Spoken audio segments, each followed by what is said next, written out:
Krøllebølle-is. Så vi skulle stadig på Bornholm, og vi kan jo lige starte med at sige først krøllebølle-is. Det har vi jo fundet ud af herovre. Hvis man tager til Bornholm for at få en krøllebølle-is, så kan man lige så godt tage hjem igen. Fordi krøllebølle-is, det er jo åbenbart, hvad vi har fået videre en. Det kan være, det er løgn, men det er blevet opkøbt af nordmændene, så de må slet ikke kalde is for krøllebølle-is på Bornholm mere. Det er sørgeligt. Kommer man til Bornholm, så skal man gøre sig selv en kæmpe tjeneste. Hver evig eneste morgen kl. 8, så sætter man sig ind i bilen, ruller alle vinduer ned, og så kører man lidt rundt på øen. Og så hver gang der er de her skorsten her, så kan man lugte ind i bilen. Det dufter af røget sild. Fordi hver evig eneste morgen på næsten alle røgerier på Bornholm, der går de altså i gang med at ryge hver dag mellem 7 og 8, tænker jeg. Klokken er 8 nu, de er i hvert fald i gang inde i Svanike røgeri her. Vi har ikke aftalt noget med dem. Vi stak bare lige hovedet ind og sige, prøv lige at høre, må vi lige komme ind? Og så sagde han, det må I gerne. Jeg er lystløgner, men kom bare ind forbi. Men det skal man altså gøre sig selv den tjeneste, vil. Så prøv at se, de er ved at vande træ. Det giver slet ingen mening. Det bliver aldrig varmt, det træ. Men man har jo, så har vi filmet nok på det træbælt. Man har jo sådan en, Bornholm er jo sådan en ting med sol over Gudhjem. Det skal vi have senere. Vi tænker, at vi kommer herned hver dag. Næsten alle røgerier, der står der nyrøget sild kl. 11. Alle steder. Så det skal vi ned og selvfølgelig lige smage. Det er jo tradition på Bornholm. Men det er altså de her, prøv at lægge mærke til de her fantastiske skorsten. Der er også nogle huse, når man kører rundt, der stadig har de her skorsten på, fordi i gamle dage, der røg man selv. Og det er jo fordi, Bornholm er jo sild, altså det handler om sild. Det gjorde det engang, det gør det ikke længere. Men spegesild og røget sild, og det er jo fordi, at man fangede så mange sild, og på øen, der vidste man jo ikke, hvordan fanden man skulle køle det lort ned, så man saltede det. Og en saltet sild, den smager ikke særlig godt, hvis man bare spiser den rå. Så derfor så enten så røg man den bagefter, fordi så var man med til sådan at trække noget af salten ud af smagen, og røgen den bedøvede det sådan lidt, og ellers så bruger man spegesild. Dem udvander man. Men herinde, der ligger der altså, det er nogle fede ovne. Det er lidt større end det, vi har haft på havnen. Vildt seriøst sej fætter, der står derinde og kører det der røgeri. Hyggeligt. Vi skal hernede have sol over Gudhjem. Hvornår åbner I? 10. 10. Må jeg godt komme om til dig? Kæft, det er fedt vildt. Det er en røgringsmaskine. Det er ligesom dengang, man røg meget vandpipe. Så er der fandme gang i den. Og der er ingen fisk derinde. Du står bare, der er bare røg. Ja, det er det, vi kalder Bornholm og solarium. Ja, lige præcis. Så i stedet for at gå i center 10 gange i en time, så er det 1 gange 5,5, man har brun resten over. Hvad er det for noget træ, I ryger med? Det er rød ældretræ. Nu kan jeg se, når der bliver vagt, så bliver det rødt. Men er det derfor, også stenel, men det er ældretræ. Det er rød el. Okay. Det er hvid og rød. For det giver sådan lidt mere sødlig smag. Ja, vi snakkede sådan lidt om, det lugtede lidt af whisky i luften udenfor. Jo, men altså, der er jo vores hemmelighed. Whisky har røgsmag, så jeg smider en halv flaske i spanden og drikker selv en halv flaske. Så kører den sgu meget bedre. Det er ganske almindelig vand, og vi tørrer først en times tid. Okay. Og så i røg i 4,5 timer bagefter. Okay. Så vi gør det sådan det, man kalder lidt slow food-agtigt. Ja. Det er sådan noget, amerikanerne de er glade for også. Jeg vil gerne have, at smagen kommer igen. Ja. Og så er der simpelthen bare kommet vand på, altså de der. Du vil se det første, jeg starter allerede 4:15 med at fyre op. Og de første sild, de er færdige kl. 11. Og så har vi varme sild fra 11 til 12. Ja. Så hænger der makrel forrest. Så hænger der sild, og så ligger der makrelfiléer der, ikke? Nu har jeg lagt mærke til, når jeg har kørt rundt, fordi det er jo sild, man sælger mest af på Bornholm, er det ikke det? Det vi sælger mest af, det er varmrød laks. Er det også det? Ja. Det var det, der var mit spørgsmål, fordi det gør vi jo i Aarhus. Det er jo det satans laks, det ryger jo som... Vi ryger, det vi sælger mest af, det er varmrød laks. Ja.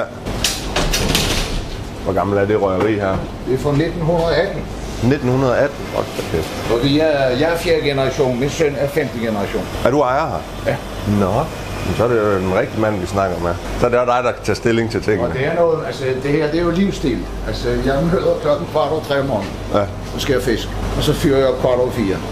Men altså jeg er jo så pisseheldig, det her, jeg elsker mig arbejde. Det er ikke hårdt for mig at gå på arbejde, selvom jeg arbejder mange timer, fordi jeg kan lide det.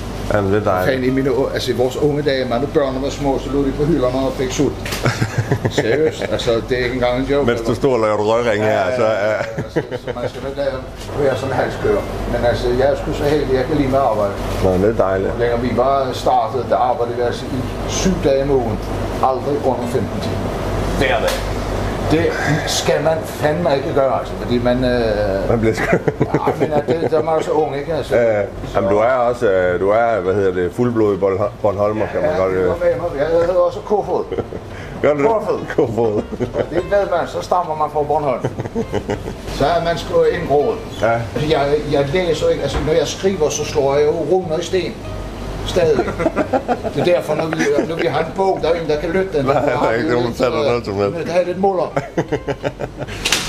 Og så står man sådan hele tiden og har sådan en feeling af, hvornår skal man komme. Fordi det kan ske, hvis jeg glemmer at komme vand på det. Så står flammerne der, og så er det sprukket. Og så er det bare ud. Ja. Fandme ikke særlig sjovt, når det sker. Og det kan være 30 sekunder. Altså, jeg kan godt have givet den vand og mener og stå og snakke om, at pludselig. Det er meget den, vi røg mange af i gamle dage, hvor vi eksport. Ja. Så er det fået på nu står vi sgu mere sådan noget. Nu har du lidt mere kontrol over det. På, ikke? Altså, ja. Fordi man er ikke så stresset som man var dengang. Altså dengang, der røg vi jo, for vi går røge 100 kasser på en dag, ikke? Det var jo ikke engang om ugen nu. Ikke engang om måneden. Men dengang var det så også Bornholms fangesild? Det var rigtig Bornholm. Ja. Det her, det er jo, de snakker samme sprog som dig. Ja. Og det er jo sødt sprog, altså. Det er, ja, det gør det. Men altså... Det er sørgeligt, vi var ude at fiske med Bo her over fra Haslehavn i går. Ja. Kraftigt med en sørgelig udvikling, der kom på den ø her. Ja, det er rigtig forfærdeligt. Ja. Fiskeriet herude er vel der. Ja. Altså, og hvorfor? Det kan vi have mange gidsninger om. Men altså, en ting er sikkert. Sælerne gør det i hvert fald ikke bedre. Nej. Og så har vi vel, danskerne, været rigtig gode til at følge de der restriktioner. Hvor mange polakker og tyskere, de fisker skulle bare, bare forbi. Selvom kvoten var taget, ikke? Så ventede de med op til den var færdig. Jeg er bange for, at der er et eller andet galt. Der er ikke den fisk, der var før. Vi var ude med ham i går. 28 garn, ikke? 14 skrubber. Ja, det er sgu sørgeligt. De smager godt nok med 14 skrubber. Selv derovre fra, der blev der grin. Det var simpelthen... Når jeg var knægt, kunne vi jo gå ned på havnemolen. Vi kunne gå ud her på klipperne og se til farmor, skal vi have torsk i aften? Ja. Vi kunne før også fange øret, men nu er der mink og skarv og fiskehajer, så man... Vi så en mink faktisk ude i vandet, ja. Der er mink overalt. Men altså, det er måske også godt med de brændepriser, vi har, så vi kan få minkpels i stedet for, når vi sidder og fryser om vinteren.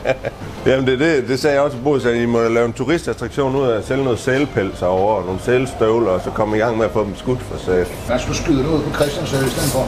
Ja, men der ringte jeg ud. Der ligger de jo på klipperne. De sagde til mig, at jeg behøver ikke engang køre derude, der er intet med fisk derude med at gøre. Jo, der er rut, der står derude, men altså, det er jo ikke... Nej, men alt det var... Før til, når folk spurgte, hvor kom fisken fra, så sagde jeg lidt fladet, helt ærligt, hvad fanden ligger herude? Ja, lige det er Østersøen, ikke? Men i dag er det jo... Det eneste, vi får før... Jamen, når vi kommer normalt i denne årstid, havde vi fået sundsild. Ja. Altså, taget på det, man kalder den vestlige Østersø. Ja. Men de har ikke begyndt at fiske endnu, for de har så lille kvote. Eller kan de ikke finde den, ved jeg ikke. Så, ellers så plejer vi at have sundsild, som er Østersøsild, men det er jo ikke den stamme, vi røg i gamle dage, som var den østlige. Den er lidt mindre. Ja. Den er ikke så stor i det. Lidt finere i det. Også de der små ben var lidt finere, du ved. Ja. De havde sådan en anden, hvad skal man sige, det var lidt cleanere i det. Det havde sgu det var lidt mere, de var bedre. Ja. For at sige det pænt. For at sige det pænt, ja. Er der en grund til, at er det bare for kvaliteten, du halehænger de makrelfiléer frem for at lægge dem på rest? Fordi så fylder det jo ikke nær så meget. Ja, det er derfor. Ja. Nogle gange så er det slet ikke så videnskabeligt, som man gerne vil have, det skal være. Er det bygget som en stor? Nej, der er to. I en stor skorsten er 2 vogne. Okay. Og før havde vi gang alle sammen. Og så havde vi 2 åbne derinde, også, når vi eksporterede.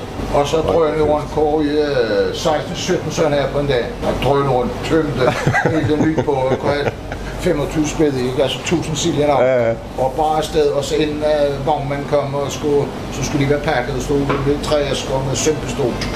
Var det så til eksport? Det var til København. København? Ja. Ja, men der er sket meget. Jamen, jeg kommer over fra Claus Fisk, jeg er jo 5. generation derovre. Ja. Vi er jo helt tilbage fra 1888, så man kan, altså, nu er det så ikke røgvarer, ikke, men hold kæft, hvor er der sket meget. Altså, hvis man går tilbage og kigger billeder, altså, og når min far fortæller historier om, hvordan en fiskeforretning også bare var for 30-40 år siden, ikke? Det er ikke det samme i dag. Min far har været fisker, og min livret er fisk. Ja, min livret er stegt sild. Det er heldigt nok. Efter det smager godt. Det var fint. Det er altså så smukt. Ja. Det dufter bare godt. Ja, det gør det virkelig. Man vil ikke komme for meget vand på mig, eller komme for lidt vand. Ligesom man skal have sådan en feeling. Det er der, hvor man kan sige, det er godt, det er dig, der står her. Rane, min søn har du sammen, og han kan jo, han har fandme fået det med modermælken. Ja, lige præcis. Og det er jo han, der skal overtage det. Ja. Nå, det er bare vand, du fylder i der, ikke? Det er bare vand. Ja. Whiskyen, den har jeg drukket. Ja, den er væk. Det er kun de første lille stæng, der får det. Kaffe, en sodavand eller øl. Der er en kop kaffe, vil det være fint, hvis det er. Det er bare helt sort. Ja, sort, det er fint. Ja.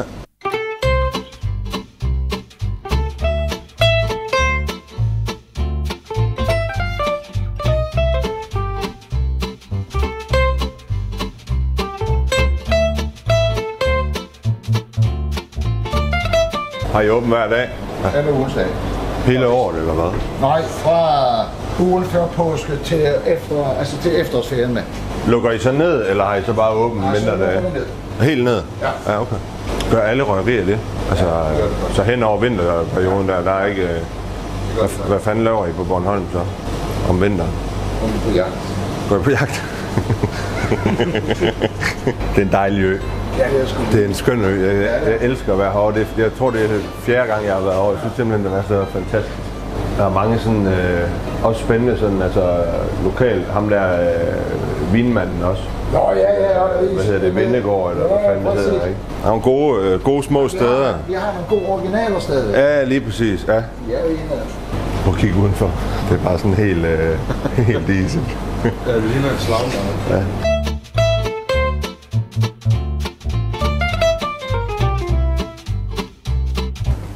Det er altså sindssygt. Det er håndværk, når det er allerbedst. Nu tager vi skal en lille tur. Vi har fundet sådan en rar dame oppe i sådan et museum, som vil vise os, hvordan man laver krakket sild. Det bliver den næste video. Ja, og så kommer vi tilbage her til kl. 11, så skal vi altså have en nyrøget sild, sol over Gud hjem. Ja, tak. Så er vi fandme tilbage. Vi prøver at se, der er stadig fuldstændig helt røget her omkring Svanike Røgeri. Han pumper stadig løs derinde, Jan Ole. Lad os lige prøve, fordi der er jo lige en ting, vi glemte at snakke. Vi snakkede jo lidt om, det var mærkeligt, at han vandede sit træ. Lad os lige se, om han stadig gør det. Og prøv lige at se, det er jo fantastisk at se turisterne. De kommer valgfartende fra Tyskland for at spise hans røget sild. Vi snakkede jo lige med ham om det. Han vander jo, ja, det er en tysk dansk bus. Han vander jo træet netop for, som han siger, hvordan ryger træ bedst, vådt eller tørt? Og så siger jeg selvfølgelig vådt, fordi han ved, at det var det, han gerne ville have, jeg skulle sige. For han kontrollerer røgen bedre, det bliver en blødere røg, som han siger, og det kan man jo kun give ham ret i. Så skal vi fandme ind og have en sol over Gud hjem, nu Wills. Sol over Gud hjem. Er det solstrejfen nu? Ja, det må være det. Ja, Yes. ja, det er selvfølgelig ikke... Ja. Ja, vi er ikke i Gud hjem. Nej, det er det. Jeg kan godt mærke, hvor vi er på vej hen der. Så var den her så vildt. Prøv lige at se. Og prøv lige at se, det ligner jo, og prøv at se den her flot hele rødmakrel. Det ligner decideret de små ind i brun farin.